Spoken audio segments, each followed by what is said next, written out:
मेरे प्यारे देशवासियों, नमस्कार। आज देव दीपावली का पावन पर्व है। आज गुरु नानक देव जी का भी पवित्र प्रकाश पर्व है। मैं विश्व भर में सभी लोगों को और सभी देशवासियों को इस पावन पर्व पर हार्दिक बधाई देता हूं। ये भी बहुत सुखद है कि 1.5 साल के अंतराल के बाद करतारपुर साहिब कॉरिडोर अब फिर से खुल गया है। साथियों, गुरु नानक जी ने कहा है, बीच दुनिया सेवी कमाइए त दरगिही बेसन पाइए। यानी संसार में सेवा का मार्ग अपनाने से ही जीवन सफल होता है। हमारी सरकार इसी सेवा भावना के साथ देशवासियों का जीवन आसान बनाने में जुटी है। न जाने कितनी पीढ़ियां जिन सपनों को सच होते देखना चाहती थी, भारत आज उन सपनों को पूरा करने का भरपूर प्रयास कर रहा है। साथियों, अपने 5 दशक के सार्वजनिक जीवन में मैंने किसानों की परेशानियों को, उनकी चुनौतियों को बहुत करीब से देखा है, महसूस किया है। इसलिए जब देश ने मुझे 2014 में प्रधानमंत्री के रूप में सेवा का अवसर दिया, तो हमने कृषि विकास, किसान कल्याण को सर्वोच्च प्राथमिकता दी। साथियों, इस सच्चाई से बहुत लोग अनजान है कि देश के 100 में से 80 किसान छोटे किसान हैं। उनके पास 2 हेक्टेयर से भी कम जमीन है। आप कल्पना कर सकते हैं, इन छोटे किसानों की संख्या 10 करोड़ से भी ज्यादा है। उनकी पूरी जिंदगी का आधार यही छोटी सी जमीन का टुकड़ा है। यही उनकी जिंदगी होती है। और इस छोटी सी जमीन के सहारे ही वो अपना और अपने परिवार का गुजारा करते हैं। पीढ़ी दर पीढ़ी परिवारों में होने वाला बंटवारा इस जमीन को और छोटा कर रहा है। इसलिए देश के छोटे किसानों की चुनौतियों को दूर करने के लिए हमने बीज, बीमा, बाजार और बचत, इन सभी पर चौतरफा काम किया। सरकार ने अच्छी क्वालिटी के बीज के साथ ही किसानों को neem coated urea, soil health card, micro irrigation जैसी सुविधाओं से भी जोड़ा। हमने 22 करोड़ सॉइल हेल्थ कार्ड किसानों को दिए और इस वैज्ञानिक अभियान के कारण एग्रीकल्चर प्रोडक्शन भी बढ़ा। साथियों, हमने फसल बीमा योजना को अधिक प्रभावी बनाया। उसके दायरे में ज्यादा किसानों को लाए। आपदा के समय ज्यादा से ज्यादा किसानों को आसानी से मुआवजा मिल सके, इसके लिए भी पुराने नियम बदले। इस वजह से बीते 4 साल में 1 लाख करोड़ रुपए से अधिक का मुआवजा हमारे किसान भाई बहनों को मिला है। हम छोटे किसानों और खेत में काम करने वाले श्रमिकों तक बीमा और पेंशन की सुविधाओं को भी ले आए। छोटे किसानों की जरूरतों को पूरा करने के लिए सीधे उनके बैंक खातों में 1,62,000 करोड़ रुपए ट्रांसफर किए, सीधे उनके खाते में। साथियों, किसानों को उनकी मेहनत के बदले उपज की सही कीमत मिले, इसके लिए भी अनेक कदम उठाए गए। देश ने अपने रूरल मार्केट इंफ्रास्ट्रक्चर को मजबूत किया। हमने एमएसपी तो बढ़ाई ही, साथ ही साथ रिकॉर्ड सरकारी खरीद केंद्र भी बनाए।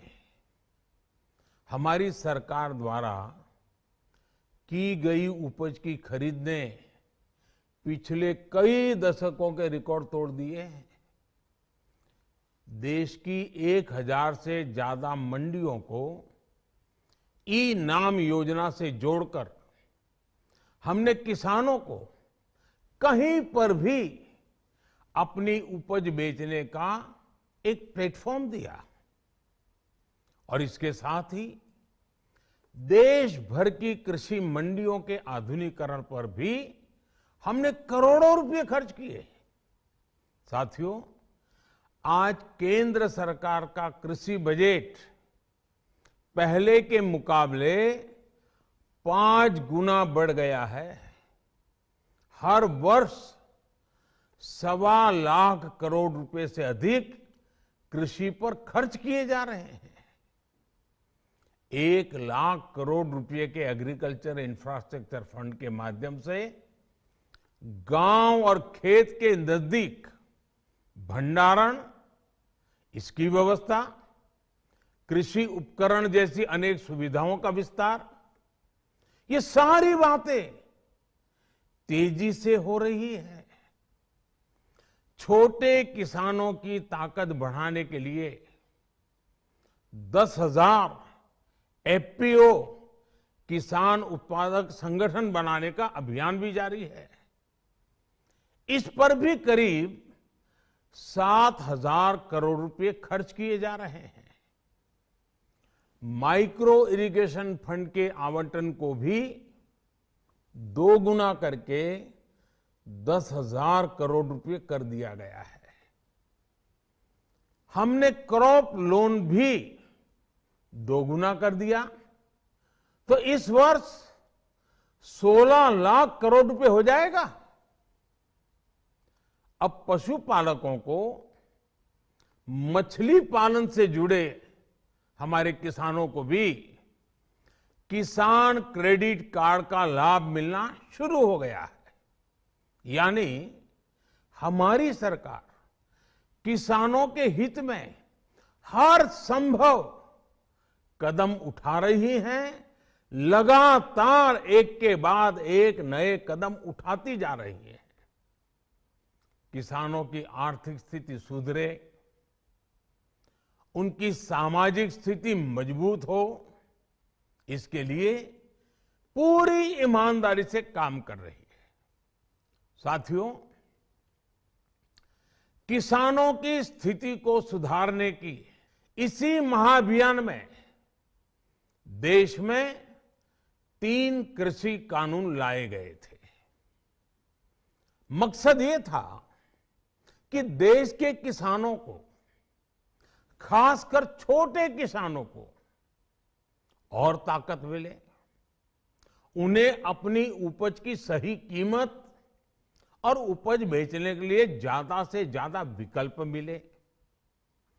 बरसों से ये मांग देश के किसान, देश के कृषि विशेषज्ञ, देश के कृषि अर्थशास्त्री, देश के किसान संगठन लगातार कर रहे थे। पहले भी कई सरकारों ने इस पर मंथन भी किया था। इस बार भी संसद में चर्चा हुई, मंथन हुआ और ये कानून लाए गए। देश के कोने कोने में कोटि कोटि किसानों ने, अनेक किसान संगठनों ने इसका स्वागत किया, समर्थन किया। मैं आज उन सभी का बहुत बहुत आभारी हूं, धन्यवाद करना चाहता हूं। साथियों, हमारी सरकार किसानों के कल्याण के लिए, खासकर छोटे किसानों के कल्याण के लिए, देश के कृषि जगत के हित में, देश के हित में, गांव गरीब के उज्जवल भविष्य के लिए पूरी सत्यनिष्ठा से, किसानों के प्रति पूर्ण समर्पण भाव से, नेक नियत से ये कानून लेकर आई थी। लेकिन इतनी पवित्र बात, पूर्ण रूप से शुद्ध किसानों के हित की बात, हम अपने प्रयासों के बावजूद कुछ किसानों को समझा नहीं पाए। भले ही किसानों का एक वर्ग ही विरोध कर रहा था, लेकिन फिर भी ये हमारे लिए महत्वपूर्ण था। कृषि अर्थशास्त्रियों ने, वैज्ञानिकों ने, प्रगतिशील किसानों ने भी उन्हें कृषि कानूनों के महत्व को समझाने का भरपूर प्रयास भी किया। हम पूरी विनम्रता से, खुले मन से उन्हें समझाते रहे। अनेक माध्यमों से व्यक्तिगत और सामूहिक बातचीत भी लगातार होती रही। हमने किसानों की बातों को, उनके तर्क को समझने में भी कोई कोर कसर बाकी नहीं छोड़ी। कानून के जिन प्रावधानों पर उन्हें ऐतराज था, सरकार उन्हें बदलने के लिए भी तैयार हो गई। 2 साल तक हमने इन कानूनों को सस्पेंड करने का भी प्रस्ताव दिया। इसी दौरान ये विषय माननीय सर्वोच्च न्यायालय के पास भी चला गया। ये सारी बातें देश के सामने है, इसलिए मैं इनके अधिक विस्तार में नहीं जाऊंगा। साथियों, मैं आज देशवासियों से क्षमा मांगते हुए सच्चे मन से और पवित्र हृदय से कहना चाहता हूं कि शायद हमारी तपस्या में ही कोई कमी रही होगी, जिसके कारण दिए के प्रकाश जैसा सत्य कुछ किसान भाइयों को हम समझा नहीं पाए। आज गुरु नानक देव जी का पवित्र प्रकाश पर्व है। ये समय किसी को भी दोष देने का नहीं है।